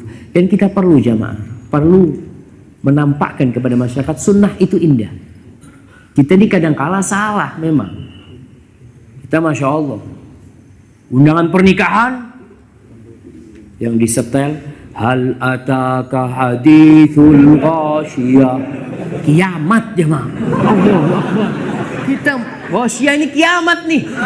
Kita mau datang, salah. Kau setel nasyid anak-anak dengan pakai rebana supaya orang tahu ini lagi pernikahan, bukan lagi pengajian. Nah, itu lagi pernikahan dan ada bedanya. Idul Fitri di rumah sepi semua. Kenapa kau tidak takbiran? Kau nasyid atau apa? Sampai kita di Jember, anak ngomong sama mudir pada waktu itu, Ustaz, kan diperbolehkan duf pada waktu lebaran, kata dia. Kita waktu kurban, orang lagi motong-motong, itu kan mereka capek juga. Paling tidak dengar suara-suara yang menyebabkan mereka semangat. Dan Nabi SAW ketika bangun Masjid Nabawi itu, ada sahabat-sahabat dengan bait-bait syairnya yang menyemangatin mereka. Akhirnya kita beli duf. 5 duf kita beli. Kita kasih tuh. Anak-anak, yang namanya anak-anak ya, belum pernah pegang duf. Itu suaranya bukan tambah nyaman jemaah. Tambah kuping, aduh taruh sudah. Yang kerja itu sampai. Tapi boleh pakai duf itu jemaah, boleh. Jadi ingat, mungkin seperti itu. Lebih utama mana? Nafkahin istri atau kasih nafkah orang tua? Jazakallah khairan. Jamaah, suami itu punya kewajiban 2. Suami setelah menikah, dia wajib menafkahin istrinya. Orang tuanya tetap sebelum menikah dia sudah wajib. Setelah menikah, kewajiban itu tidak berubah. Oleh karena itu, hartanya anak ini milik orang tuanya.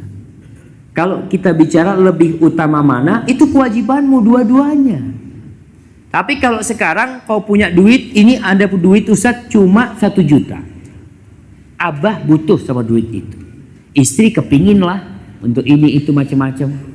Mana yang lebih dahulu? Kan orang tua. Dan usahakan ketika engkau tidak bisa berbagi duit sama istrimu, berbagilah cinta sama dia. Oh, wanita-wanita itu jamaah ada yang mengatakan, Ustaz, ana nggak butuh duitnya suami, Ustaz. Ana butuh perhatiannya dia. Nah, sudah, antum duitnya kasihkan orang tua, perhatian. Nah, kasih perhatian. Terus terang, ada suami-suami yang kurang perhatian sama istri, duit kasih orang tua, merana tuh istri. Seharusnya kau dan seorang istri lihat kepada kebaikan suami. Dia mengatakan, mungkin saya perlu ngomong sama istri, kau lihat. Aku cuma kasih duit sama orang tuaku, tapi badanku semuanya aku kasihkan sama kau. Aku di rumah ini sama kau. Orang tuaku jauh di mana? Aku jarang ke sana. Maka sang istri mudah-mudahan menghargai hal itu. Barakallahu fikum. Bolehkah kita berbohong untuk menutupi amalan kebaikan kita? Contoh, kita ditanya, apakah kita puasa sunnah hari Senin atau Kamis? Ketika Idul Adha kita ditanya kurban atau tidak? Karena saya takut setan menunggangi ketika saya jawab pertanyaan tersebut dengan ria. Iya, ketika kau ditanya puasa Senin Kamis dan kau puasa, kau jawab, doakan, anak kepingin sih puasa Senin Kamis istiqomah. Doakan. Karena antum bisa jadi ditanya sekarang sedang puasa, pekan depan nggak puasa udah. Maka minta doanya dia. Kemudian kalau masa Idul Adha, antum korban nggak kemarin? Katakan mudah-mudahan diterima sama Allah. Anda berusaha untuk berkorban, doakan mudah-mudahan diterima sama Allah SWT. Ketika antum mengatakan, ditanya takut riak, antum kalau bohong dosa bohong. Antum jawab dengan jawaban yang insya Allah di situ tidak ada riak. Tapi kalau jawaban antum, ya korban sih nggak banyak korbannya. Berapa korban kau? Ya 17 ekor sapi. Antum kalau ditanya antum korban sapi dan kambing, antum tanya antum korban, alhamdulillah anak korban. Korban apa? Kambing. Padahal antum korban sapi sama kambing. Tapi kan antum nggak bohong, antum korban kambing. Tidak perlu antum ceritakan semuanya. Ya kambing yang anak potong itu ya seperti yang dipotong sama Rasulullah SAW.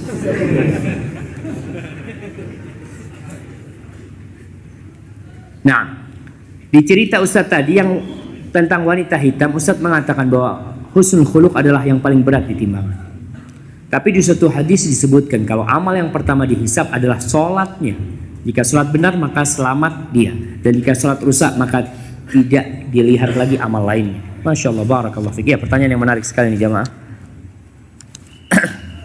Pertanyaan terakhir, masalah sholat yang pertama dihisab. Bagaimana kalau akhlaknya baik? Itu yang paling berat ditimbang. Gini jamaah. Orang kalau sholatnya baik, insya Allah yang lainnya baik. Sholatnya baik itu sempurna.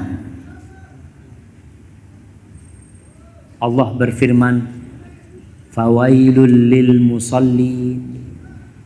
Ada yang celaka buat orang-orang yang sholat. Siapa mereka? Alladzina hum an salatihim sahun. Orang yang celakanya salat tapi ria. Dia sahun, dia lalai dengan salatnya. Alladzina hum yuraun. Dia ria. Dan yang ketiga sifatnya orang yang celaka salatnya, wa yamna'unal ma'un. Orang yang bakhil dan pelit. Yang menghalangi orang mau pinjem timba nggak dikasih, mau pinjem panci nggak dikasih, mau pinjem motor nggak dikasih. Hati-hati tuh orang-orang yang pelit nih. Wa yamna'unal ma'un. Dia itu menghalangi orang dari meminjam sesuatu di dirinya yang barangnya sebenarnya nggak habis ya mang. Orang pinjam selang sama antum, apa berkurang selangnya? Nggak berkurang. Kecuali Ustaz, ana pinjemin dia dari 5 meter jadi 3 meter. Ya pantas ya, berarti dipotong sama dia. Tapi kalau enggak dia balikin, antum pinjemin. Jadi kalau kita bicara orang yang sholat ini akhlaknya mulia. Dan Nabi mengatakan inna sholata tanha anil fahsya wal munkar. Sesungguhnya sholat yang benar tuh itu bisa menghalangi dari perbuatan keji dan mungkar. Jadi pada hari kiamat kalau sholatnya antum benar, insya Allah. Tapi kalau antum sekedar rajin sholat, tekun sholat, nanti akan dihisab. Tadi kita sampaikan bagaimana seorang wanita yang rajin sholat tapi ngomongnya buruk, suka menyakitin tetangganya, berarti bermasalah dengan sholatnya jemaah. Ada masalah sama sholatnya dia. Tidak bicara tentang rajinnya. Barakallahu fikum. Assalamualaikum warahmatullahi wabarakatuh. Apakah ada dalil bila kita sholat berjamaah di Masjid Agung milik provinsi atau pemerintah kota berpahala 100 kali lipat daripada masjid biasa? Masya Allah. Ini bikinannya Pemkot sama Pemprov ini jamaah. Nggak ada jamaah. Nggak ada. Jadi masjid yang di muka bumi ini yang ada pahalanya lebih itu Masjidil Haram, Masjid Nabawi, Masjidil Aqsa, dan satu lagi Masjid Quba. Itu yang ada kelebihannya. Kalau sholat Masjid Quba itu dapat pahala umroh, bukan berlipat ganda ya, tapi dapat pahala umroh. Adapun masjid-masjid yang lainnya tetap pahalanya 27. Cuma memang masjid yang lebih lama lebih baik daripada masjid yang baru. Karena masjid itu lebih lama digunakan untuk beribadah kepada Allah. Keutamannya di situ, bukan berlipat gandanya. Masjid yang jumlah jamaahnya lebih besar lebih baik daripada yang jumlah jamaahnya sedikit. Kenapa? Karena Nabi SAW menjelaskan sholatnya orang dengan satu orang, sholatnya orang dengan 2 orang itu beda pahalanya. Semakin banyak jamaahnya. Ustaz, apakah ada dalil larangan untuk ikhwan berpakaian warna merah untuk ikhwan? Iya, jadi memang ada hadis yang melarang tentang pakai warna merah. Cuma terjadi perbedaan pendapat di antara para ulama karena ada hadis Nabi SAW pernah pakai baju warna merah. Ini yang akhirnya menjadi polemik bagaimana menyatukan 2 hadis ini. Ibnu Qayyim rahmatullahi alaihi menyebutkan yang boleh itu warna merah yang ada coraknya, yang tidak merah polos, yang ada hitamnya, yang ada garis-garisnya. Ada yang mengatakan yang nggak boleh itu al-mu'asfar, celupan yang dulu itu dicelup seperti warna kuning. Warnanya antum tahu kalau celupan dari warnanya